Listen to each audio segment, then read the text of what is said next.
आज और एक नई वीडियो के साथ एक नया टॉपिक कंप्लीट करेंगे। टॉपिक का नाम है शांति पर्व। शांति पर्व एवं राजधर्म के विचार। आज इस टॉपिक को कंप्लीट करेंगे।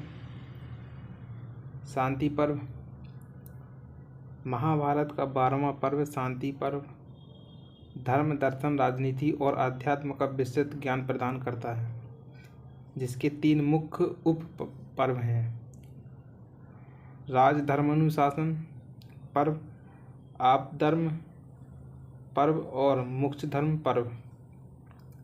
युद्ध समाप्त होने के बाद यह युधिष्ठिर के पश्चात और राज्याभिषेक भीष्म द्वारा दी गई राजनीतिक व आध्यात्मिक शिक्षाओं तथा सामाजिक व व्यक्तिगत जीवन के लिए आवश्यक उपदेशों पर केंद्रित है।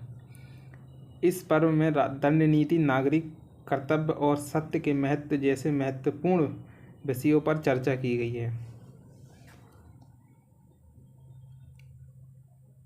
अब देखते हैं राजनीतिक विचार।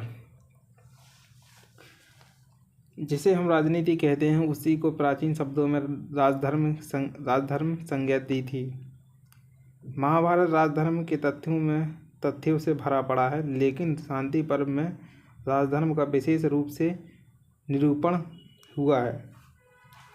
इसके अतिरिक्त प्रायः पूरे महाभारत में प्रसंगानुकूलन राजधर्म की बातें कहीं। उससे पूर्व काल में राजा व चैन प्रजा मिलकर करती थी। समय व्यतीत होने पर राजपद वंश परंपरागत हो गया और राजा के उत्तराधिकारी को ही राज्य प्राप्त होने लगा। इस प्रकार महाभारत में भी देखने को मिलता है कि युधिष्ठिर प्रजा के अत्यधिक चाहने पर भी राजा नहीं बन सके और दुर्योधन उत्तराधिकारी के रूप में राजा बन गया। युधिष्ठिर सदाचारी और योग्य होने पर भी राजपद से वंचित रह गए और दुर्योधन दुराचारी और अयोग्य राजा बन गया। लेकिन दुर्योधन अपना राजपद सुरक्षित करने के लिए नीति से राज्य को जीतने का प्रयत्न करने लगा, लेकिन युधिष्ठिर ने न्याय और धर्मपूर्वक युद्ध करके अपना अधिकार प्राप्त कर लिया। शांति पर्व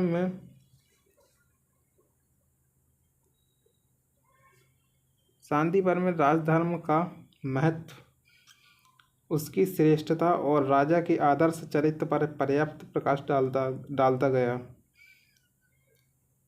डाला गया। सभी वर्णाश्रम और धर्मों का पालन करने और पुरुषार्थ चतुष्टय का हेतु होने से राजधर्म सभी धर्मों का मूल कहा गया। राजधर्म की उपेक्षा कर कोई भी धर्म उन्नति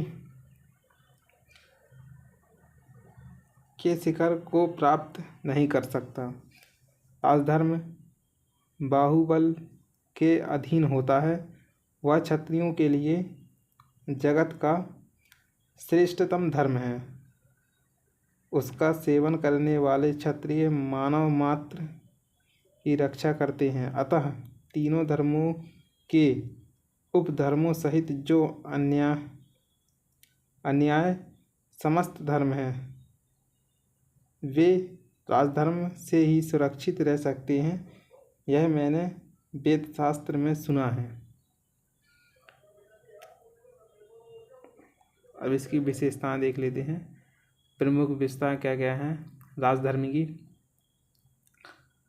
हाथी के पदचिन्ह में सभी प्राणियों के पदचिन्ह विलीन हो जाते हैं। उसी प्रकार सब धर्मों को सभी अवस्थाओं में राजधर्म के भीतर ही समाविष्ट हुआ समझो।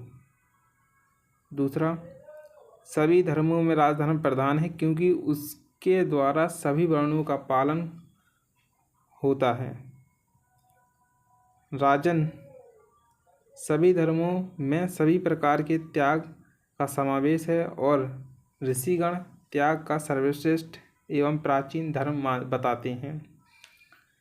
समाज में समाज में सुव्यवस्था की दृष्टि से क्षत्रिय धर्म अत्यंत महत्वपूर्ण है। उसका यथोचित पालन करने से क्षत्रिय ही लोक से अक्षय यश और परलोक में अनंत सुख प्राप्त करता है। समुचित प्रजा पालन से ही राजा मोक्ष का अधिकारी हो जाता है। चौथा पॉइंट है, वस्तुतः राजा वही है जिसके राज्य में प्रजा सुखपूर्वक जीवन यापन करे। प्रजा को सुखी और संतुष्ट रखने वाले राजा का यश चिरकाल तक चलने वाला और स्थायी होता है। पांचवा है, बृहस्पति ने राजाओं के लिए उद्योग के महत्व का प्रतिपादन किया है। उद्योग ही राजधर्म का मूल है। देवराज इंद्र ने उद्योग से ही अमृत प्राप्त किया, उद्योग से ही असुरों का संहार किया और उद्योग से ही देवलोक और इलहोक में श्रेष्ठता प्राप्त की। छठवां पॉइंट है, राजा के लिए जो गोपनीय रहस्य की बातें हों, शत्रुओं पर विजय पाने के लिए वह जो लोगों का संग्रह करता हो, विजय के ही उद्देश्य से उसके हृदय में जो कार्य छिपा हो अथवा जो ना करने योग्य असत कार्य हो, सब कुछ उसे सरल स्वभाव से ही छिपाए रखना चाहिए। सातवां, प्रजा